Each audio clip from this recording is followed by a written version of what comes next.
Hey guys, ये हमारा second lecture है स्ट्रेंथ ऑफ मटेरियल का। और इसमें हम देखेंगे स्ट्रेस, स्ट्रेन एंड लोड्स ये होते क्या हैं। तो ये तीनों हैं तो बहुत ही basic part strength of material है, लेकिन इनका बहुत बड़ा यूज़ है। अगर आप इन चीज़ों को नहीं समझ पाए तो आप स्ट्रेंथ ऑफ मटेरियल में आगे ही नहीं बढ़ पाएंगे। स्ट्रेस और स्ट्रेन ये हर लोड की बेसिक चीज़ें हैं और ये हर लोड की वजह से डेवलप होती हैं। लोड की वजह से डेवलप होता है हमारा स्ट्रेस और स्ट्रेस की वजह से डेवलप होता है हमारा स्ट्रेन। तो ये तीनों चीज़ें आपस में इंटर रिलेटेड हैं। इन तीनों को मैं अभी इसी लेक्चर में क्लियर कर दूंगा। तो चलिए दोस्तों शुरू करते हैं। सबसे पहले मैं आपको ये बताऊंगा कि जो है स्ट्रेन हमारा होता क्या है। स्ट्रेन जो हमारा होता है वो एक डीफॉर्मेशन होता है जो कि डेवलप हुआ होता है स्ट्रेस की वजह से किसी एक मटेरियल में। मतलब स्ट्रेस को हम कह सकते हैं कि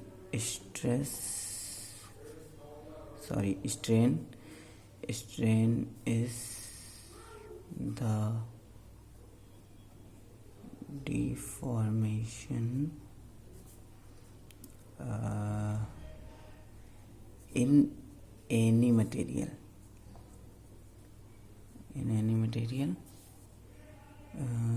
due to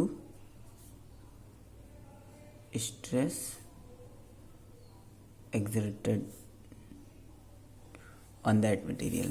मतलब जो हमारा मतलब कि जो हमारा स्ट्रेन है वो डेवलप होता है स्ट्रेस की वजह से।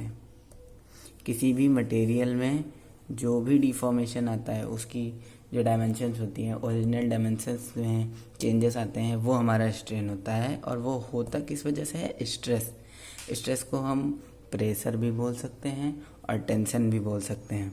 एक तरीके से मैं इसका छोटा सा एग्जांपल देना चाहूँगा। ये हमारा है मटेरियल,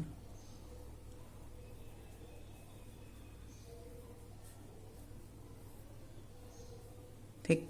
अब हमने इस साइड से इस पे फोर्स अप्लाई किया तो अब होगा क्या, इसकी ओरिजिनल लेंथ में चेंज आ जाएगा।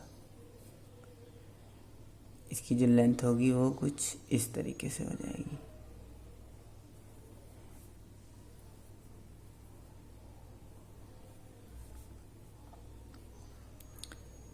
ये उसकी ओरिजिनल लेंथ थी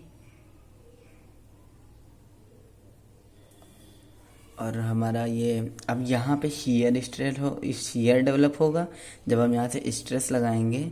यहाँ इस पार्ट से जब हम स्ट्रेस लगा रहे हैं तो फिर इस स्ट्रेस की वजह से थोड़ा शीयर डेवलप होगा। उस शीयर की वजह से जो है फिर ये चेंज इन डायमेंशंस होगा तो फिर इस मटेरियल के अंदर स्ट्रेन आ जाएगा।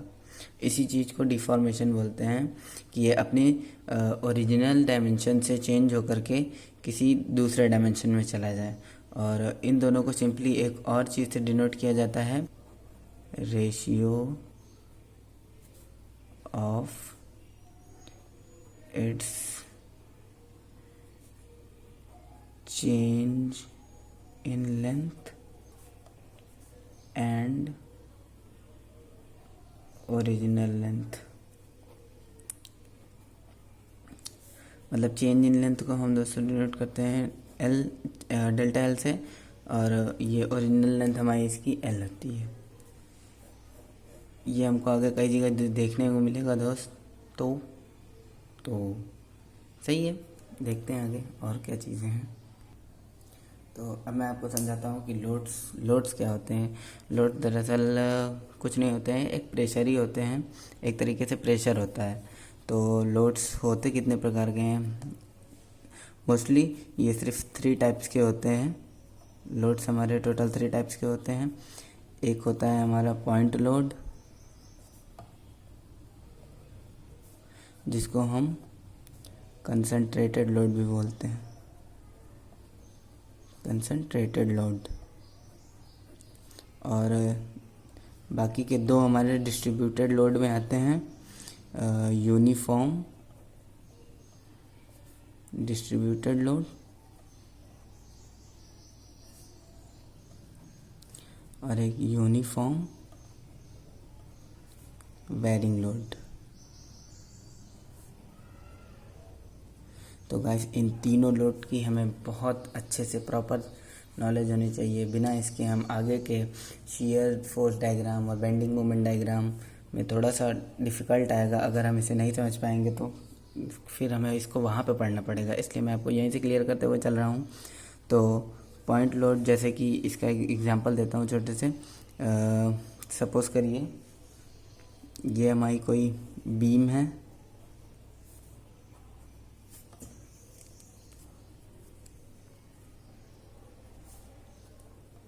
इस पे एक लोड लग रहा है सिंपल परपेंडिकुलरली, सिर्फ यहाँ पे। हमारा ए पॉइंट है, ये हमारा बी पॉइंट है, इसकी लेंथ है सिर्फ यहाँ पे। तो ये जो गाइस हमारा लोड है, ये हमारा कंसंट्रेटेड लोड होगा, मतलब कि पॉइंट लोड। और इन दोनों की डिस्ट्रीब्यूटेड लोड्स की बात करूँ तो मैं दो बीम बना लेता हूँ, ए point B point.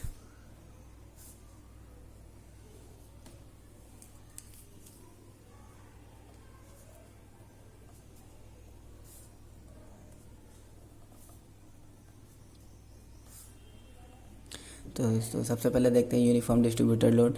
Uniform distributed load का मतलब होता है किसी एक लिमिटेड लेंथ में फोर्स लग रहा है और हर जगह इक्वल फोर्स लग रहा है। जैसे कि ये इसका सिंबल है डिनोशन का, यहाँ से यहाँ तक इसकी लेंथ L है पूरी, और फोर्स इस पे ऐसे डिनोट कर दिया जाएगा, फोर्स यहाँ से ऐसे W किलो न्यूटन पर मीटर। तो दोस्तों किलो न्यूटन पर मीटर का मतलब है, सपोज़ करिए हमारी लेंथ ये 9 मीटर है, तो हमारा जो W किलो न्यूटन वेट लग रहा है वो 1 मीटर पे लगेगा। तो जब हम इसका टोटल वेट निकालेंगे दोस्तों, टोटल वेट, तो जो इसका वेट है वो इसके लेंथ से मल्टीप्लाई होगा, तो ये हमारा W9 किलो न्यूटन वेट आएगा।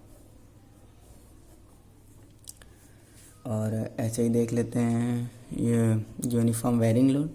तो यूनिफॉर्म वेयरिंग लोड कुछ इस तरीके से डिनोट होता है,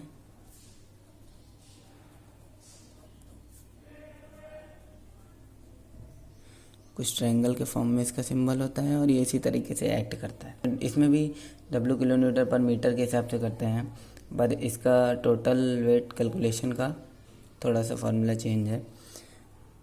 इसका टोटल वेट निकालने का फार्मूला बहुत ही सिंपल है। आपने सबने ट्रायंगल का फार्मूला पढ़ा होगा, एरिया का half into base into height. बस हमको करना क्या है, जो हमारा एरिया ऑफ ट्रायंगल होता है, एरिया ऑफ ट्रायंगल वो होता है हमारा half into base into height. और इसमें जो हम टोटल वेट निकालते हैं UVL में, तो UVL में टोटल वेट निकालने का मतलब होता है बहुत ज़्यादा कुछ नहीं, हमको बस हाइट की जगह इसका वेट रख देना होता है, बाकी सब एज इट इज़ होता है। हाफ इंटू बेस, इसका लेंथ L है, L इंटू हाइट में इसकी जगह लोड को हम रख देते हैं, लोड हमारा W है, W। तो इसका टोटल वेट निकलता है WL/2 किलो न्यूटन। तो थैंक यू गाइस, अगर वीडियो पसंद आई हो तो लाइक एंड सब्सक्राइब कर दीजिएगा। Thank you.